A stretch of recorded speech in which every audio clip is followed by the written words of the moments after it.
Começa agora um programa que traz tudo sobre o livro mais lido em todos os tempos. Apresentamos O Som do Livro.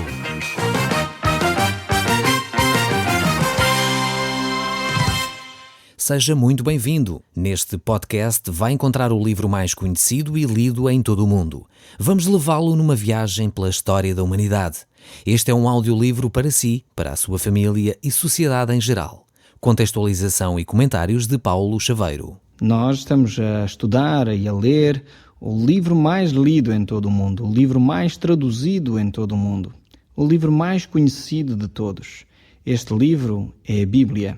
Caso você ainda não nos tenha acompanhado num dos nossos programas, então passe estes momentos connosco e certamente irá ter algum proveito para a sua vida. Eu queria desafiá-lo a passar este tempo agora comigo, consigo, com a Bíblia na mão. Se tiver uma Bíblia, pode abri-la, nós iremos olhar para ela e entender aquilo que Deus quer dizer através dela. Muitas pessoas têm Bíblia, mas não sabem muito bem o que ela ensina, os seus ensinamentos, como poder tirar proveito da Bíblia. Eu espero que através destes programas que nós temos estado a fazer, para si tenha sido um tempo de abrir a sua Bíblia e compreender aquilo que Deus lhe quer dizer através dela. Quero ainda também agradecer a todos aqueles que nos têm dirigido cartas de toda a parte do país, fazendo perguntas ou deixando alguns assuntos que os preocupam. Nós certamente iremos dar encaminhamento à vossa correspondência e, em tempo oportuno, faremos chegar as respostas às vossas questões. Se desejar fazer alguma pergunta ou endereçar-nos alguma questão para nós podermos orar também por si, então aguarde no final do nosso programa o endereço que irá passar. Nós, no último programa, tivemos a olhar para a vida de Jacó e vimos o capítulo 32 do livro do Gênesis. Este livro é o primeiro livro da Bíblia e nós temos estado a olhar para ele. Vimos personagens importantíssimas que marcaram definitivamente a história. Adão, Noé, Abraão, Isaac, e estamos neste momento a olhar para a vida de Jacó. Jacó era um homem que teve uma vida peculiar. Ele, por um lado, era um homem que de vez em quando gostava de enganar os outros. E ele teve que ser confrontado várias vezes com essa sua situação para ele mudar de atitude. Passou 20 anos na casa do seu sogro e foi enganado várias vezes até que ele próprio compreendeu que essa não é a forma correta de se viver. Ele, no último programa, ainda vimos como ele lutou com Deus. Era um homem, provavelmente, com um caráter forte, que tinha as suas convicções. E ele necessitou aprender a viver e a aceitar aquilo que Deus tinha para ele. Conta-se a história de uma menina que não queria ir para a cama. Sua mãe insistiu com ela para que ela se fosse deitar. E ela chegava à cama e logo de seguida se levantava. E a mãe, já aborrecida com a situação, voltou a pegar na menina e a deitá-la. Esta menina voltou a levantar-se da cama, pois não queria mesmo ir dormir. A mãe, já irritada, pegou na criança e deitou-a na cama. Finalmente a menina disse: "Bem, eu estou deitada por fora, mas por dentro estou de pé." Eu creio que Jacó teve a necessidade de aprender a lidar com Deus, a ser moldado por dentro, não só por fora. E Deus está interessado em nós, no seu ser, no meu ser, mais do que aquilo que nós podemos fazer. Deus está muito mais interessado naquilo que você é do que naquilo que você faz. Por isso Deus quer proporcionar-nos, através da Bíblia, orientações para a nossa vida diária. Por essa razão, vemos que Deus lutou com Jacó, assim como Ele luta consigo ou comigo. Muitas vezes Deus quer moldar o nosso caráter, a nossa maneira de ser. E por essa razão há uma batalha que acontece no nosso íntimo. Provavelmente você está a identificar aquilo que eu estou a dizer. Olhando para o capítulo 33 do nosso livro do Gênesis, vamos ver que Jacó então encontra-se diante de uma situação difícil de novo. No capítulo anterior, Deus havia alterado o nome de Jacó para Israel. Já não era mais o suplantador, o que significa o nome Jacó, para passar a ser aquele que lutou com Deus, aquele que lutou como um príncipe. Mas diante desta nova situação, Deus transforma a vida de Jacó e agora é necessário ele enfrentar de novo o seu passado. Ele havia enganado o seu irmão, e ele dirigia-se para ele, Esaú, que era o irmão de Jacó, dirigia-se para lá, certamente para pedir contas e ajustar contas com Jacó. Esaú tinha dito que, quando encontrasse de novo o seu irmão, ele iria matá-lo. E ele aproximava-se do seu irmão com 400 homens. No verso 1 diz: levantando Jacó os olhos, viu que Esaú se aproximava e com ele 400 homens. Certamente Jacó estava preocupado com o que poderia acontecer. Por essa razão ele agiu de uma forma a tentar salvaguardar a sua pessoa e assim como os seus bens e a sua família. Diz o texto: pôs as servas e os filhos à frente, isto é, Jacó, Lia e os seus filhos atrás dele, e Raquel e José por último. E ele mesmo, Jacó, adiantou-se, prostrou-se em terra 7 vezes, até aproximar-se de seu irmão. Vemos como Jacó estava preocupado com a atitude que Esaú iria ter. Se por um lado ele já tinha enviado vários presentes para seu irmão, no entanto, mesmo assim ele não estava certo de que aquilo teria resultado. Ele tinha inclusive passado tempo a orar, a apresentar o assunto diante de Deus. No entanto, ele percebeu que poderia alguma coisa correr mal. Por essa razão, ele prostrou-se várias vezes, mostrando-se sinal de humildade diante do seu irmão. Certamente Deus estava a trabalhar no coração de Esaú. Por essa razão, no verso 4 diz: Esaú correu-lhe ao encontro e o abraçou. Arrojou-se-lhe ao pescoço e o beijou e choraram. E daí levantaram os olhos e viu as mulheres e os meninos e disse: quem são estes contigo? Respondeu Jacó: os filhos com que Deus agraciou o teu servo.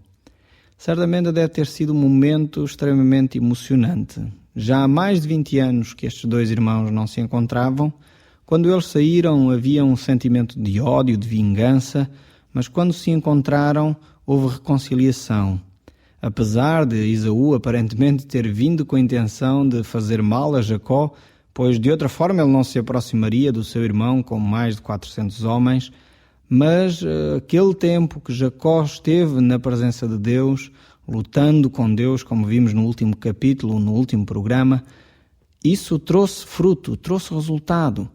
E aqui eu gostaria de fazer a primeira pausa para nós refletirmos a importância da oração. É verdade que às vezes há pessoas que duvidam da oração. Talvez pensem, não vale a pena nós gastarmos tempo a falar com Deus, a apresentar os assuntos a Deus. Eu quero dizer por experiência própria que vale a pena falar com Deus. Não só por experiência própria, mas por aquilo que a própria Bíblia nos ensina. Vemos como tantas vezes as orações dos grandes homens de Deus são respondidas e é importante nós gastarmos tempo diante de Deus. Há algum tempo atrás estava a ler uma revista e nela vinha de uma forma científica a provar de que a oração é importante, que a oração tem valor, a oração muda as circunstâncias. Umas experiências que fizeram, creio eu, em Chicago, e de alguma forma essas experiências vieram trazer à luz a importância da oração. Inclusive saiu em algumas revistas aqui em Portugal essa mesma experiência que foi feita lá nos Estados Unidos. E isso revela a importância da oração. Para mim, pessoalmente, não era necessário essa experiência ter ocorrido para que se provasse a importância da oração. Já tenho visto na minha própria vida como a oração funciona mesmo. Quando nós pedimos alguma coisa a Deus, Deus quer satisfazer os desejos do nosso coração. Sempre que é para nosso bem, Deus responde à nossa oração, se for de acordo com a sua vontade. E é isto, talvez, o mais importante da oração, nós conhecermos qual é a vontade de Deus para nós. Porque a palavra de Deus nos diz que quando nós oramos segundo a vontade de Deus, Deus responde à nossa oração. E aqui é algo extremamente importante, conhecermos bem a vontade de Deus. E ela está escrita na Bíblia. Por isso a importância de conhecermos bem a nossa Bíblia, conhecermos bem a palavra de Deus, conhecermos bem a vontade de Deus. Jacó tinha experimentado isso na sua vida, ele tinha levado este assunto a Deus que o preocupava, pois sabia que este encontro com o seu irmão Esaú poderia causar danos graves, inclusive a perda da vida. Por essa razão ele levou o assunto a Deus e Deus ouviu de tal forma que Esaú, quando chegou perto do seu irmão, se abraçou a ele, choraram juntos e se reconciliaram. Vemos ainda como Deus continuou a falar ao coração deste homem, Esaú, e como Deus continuou a trabalhar na vida de Jacó. Por essa razão, Esaú perguntou: qual é o teu propósito com todos esses bandos que encontrei? Respondeu Jacó: para achar mercê na tua presença, na presença do meu Senhor. Vemos como Esaú ficou surpreendido com aqueles bens que Jacó lhe enviou. Não era exatamente isso que ele estava à espera, nem foi tanto isso que mudou o seu coração, nem foi tanto isso que mudou a sua opinião em relação a Jacó, mas certamente foi a ação de Deus no seu coração que foi transformando o coração de Esaú, e por essa razão Esaú achou-se surpreso diante de tantos presentes. Por isso ele diz no verso seguinte: eu tenho muitos bens, meu irmão, guarda o que tens. No verso 10, Jacó insiste e diz: não recuses, se achei mercê diante de ti, peço-te que aceites o meu presente. Porquanto vi o teu rosto, como se tivesse contemplado o semblante de Deus, e te agradaste de mim. Peço-te, pois, recebe o meu presente, que eu te trouxe, porque Deus tem sido generoso para comigo, e tenho fartura, e estou com ele até que o aceitou. Vemos como estes dois irmãos, que em tempos andavam à guerra um com o outro, em tempos andavam a tentar suplantar um ao outro, agora têm atitudes completamente diferentes.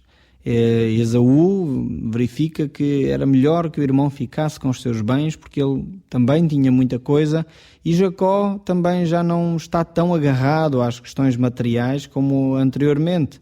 Ele queria mesmo agradar a seu irmão. Vemos como cada encontro com Deus traz transformação ao nosso coração. Foi o que aconteceu com Jacó. Aqueles momentos, aquela noite anterior em que ele passou tempo com Deus, fez uma grande diferença no seu coração. Por isso ele podia ter uma atitude humilde diante de Esaú. Não agora para o enganar, não agora para tirar vantagem sobre ele, mas porque sinceramente Deus estava a mudar este homem. Talvez na nossa vida nós temos também tido atitudes ao longo da nossa vida que magoaram outros, feriram outros, enganamos talvez até outros. Mas se é o seu caso, talvez está na altura de mudar de atitude. Ter esse encontro primeiro com Deus. Deixar Deus, de alguma forma, lutar consigo no seu interior. Talvez Deus está a fazer isso agora mesmo no seu íntimo. Deixe Deus ganhar essa batalha no seu íntimo. Deixe Deus transformar o seu coração.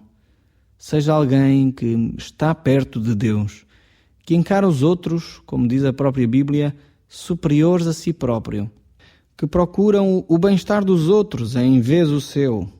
E por isso vemos aqui Jacó e Esaú com atitudes completamente diferentes. Inclusive é o próprio Esaú dizendo: partamos, diz ele, e caminhemos, eu seguirei junto de ti. Porém Jacó lhe disse: meu senhor sabe que esses meninos são tenros, e tenho comigo ovelhas e vacas de leite. Se forçadas a caminhar de mais de um só dia, morrerão todos os rebanhos. Passe, meu senhor, adiante do meu servo. Eu seguirei guiando-as pouco a pouco, no passo do gado que me vai à frente, e no passo dos meninos, até chegar a meu senhor em sair. Vemos agora como estes dois irmãos estão tão corteses um com o outro, tão preocupados um com o outro. Respondeu logo Esaú no verso 15: então permite-me que eu deixe contigo da gente que está comigo. Disse Jacó: para quê? Basta que eu alcance mercê aos olhos do meu senhor. Assim voltou Esaú aquele dia a sair, pelo caminho por onde viera. E Jacó partiu para Sucote, e edificou para si uma casa, e fez palhoças para o seu gado. Por isso o lugar se chamou Sucote. Vemos aqui estes dois homens que anteriormente lutavam um com o outro, tentavam tirar vantagem um do outro, agora com a maior cortesia um com o outro, tentando sempre agradar um ao outro. Isto só é possível quando há de facto um encontro pessoal com Deus. Foi o que tinha acontecido com Jacó. Jacó tinha tido aquele momento muito próximo de Deus, aquele momento que nós vimos no último programa, como ele tinha estado próximo de Deus, tinha estado toda a noite com Deus, em luta interior certamente, e agora ele estava completamente mudado. Eu tenho visto isto acontecer na vida de muita gente. Quando tem esse encontro pessoal com Deus, a vida muda realmente. Muda o ser interior. Por isso há uma transformação real. Não basta mudar o aspecto externo, mudar simplesmente aquilo que é visível. Isso é uma consequência do que se passa no íntimo. Jacó tinha tido esta experiência com Deus de tal forma que não só mudou o seu nome, deixou de se chamar Jacó para passar a se chamar Israel, mas também a sua atitude mudou completamente. O próprio Deus agora lidava com ele de outra forma. Inclusive as suas orações foram ouvidas, de tal maneira que o seu irmão, que o odiava e queria matá-lo, passou a ser alguém muito cortês, preocupado mesmo com a vida de Jacó, querendo deixar, em último caso, alguns dos homens do seu exército para ficar a tomar conta de Jacó e da sua família. Isto só é possível quando Deus intervém na nossa vida. Talvez você está numa situação em que já não está muito crédulo quanto às pessoas que o rodeiam. Talvez já não está muito confiante naquelas pessoas que são até talvez seus familiares. É a altura de os apresentar a Deus em oração. É a altura de dizer a Deus: Senhor, eu não posso fazer nada, o assunto está nas tuas mãos. Transforma-me a mim, transforma o meu coração para que eu encare esta situação de forma diferente. Foi isso que Deus fez com Jacó. Ele mudou o coração de Jacó de tal forma que ele deixou de ser um enganador para passar a ser alguém que está perto de Deus, alguém que Deus age através dele. Este homem teve uma transformação tremenda. Mesmo assim, ele continuou a agir muitas vezes na sua vida sem consultar Deus. E eu creio que isto é um mal de muita gente, de muitos de nós cristãos. Agimos muitas vezes por nossa própria conta, queremos fazer as coisas à nossa maneira, não queremos que Deus intervenha nos nossos assuntos. Alguns até dizem: eu não vou aborrecer Deus com estes assuntos mais pequeninos. Certamente Deus não se aborrece com isso. Deus quer se relacionar consigo. E se há algum assunto que o preocupa a si, pode apresentá-lo a Deus, porque certamente está a preocupar Deus. Deus quer conversar consigo através da sua palavra, da Bíblia, e quer que você fale com Ele através da oração. Quer manter esse diálogo consigo. Por isso não hesite em apresentar a Deus os seus assuntos. Eu tenho visto na minha própria vida que quando eu às vezes fico envergonhado ou triste ou humilde a não querer apresentar os assuntos a Deus, quem sai a perder sou eu. Deus quer se relacionar comigo e consigo. Ele quer ter essa intimidade consigo de tal forma que Ele quer mudar as pessoas que estão à sua volta. Ele quer mudar a si próprio para que Ele se possa relacionar consigo e você ter uma vida bem diferente daquela que tem neste momento. Apesar de Jacó já ter um relacionamento bastante sério com Deus, no entanto ele continuava muitas vezes a agir sem consultar Deus. Por isso diz o texto a partir do verso 18: Voltando de Padã-Arã, chegou Jacó, são e salvo, à cidade de Siquém, que está na terra de Canaã, e armou a sua tenda junto da cidade. À parte do campo onde armara a sua tenda, ele a comprou aos filhos de Amor, pai de Siquém, por 100 peças de dinheiro. E levantou ali um altar e lhe chamou Deus, o Deus de Israel. Como já tinha dito, Jacó, apesar de ter esta intimidade com Deus, ele continuava a não ser perfeito. Como provavelmente você e eu não somos perfeitos. Somos pessoas que procuramos fazer a vontade de Deus. Pessoas interessadas em seguir aquilo que a Bíblia ensina. Talvez já temos visto na nossa própria vida que vale a pena seguir aquilo que a Bíblia ensina. Eu já tenho experimentado isso. Sempre que sigo aquilo que a Bíblia ensina, normalmente há grande proveito para a minha vida.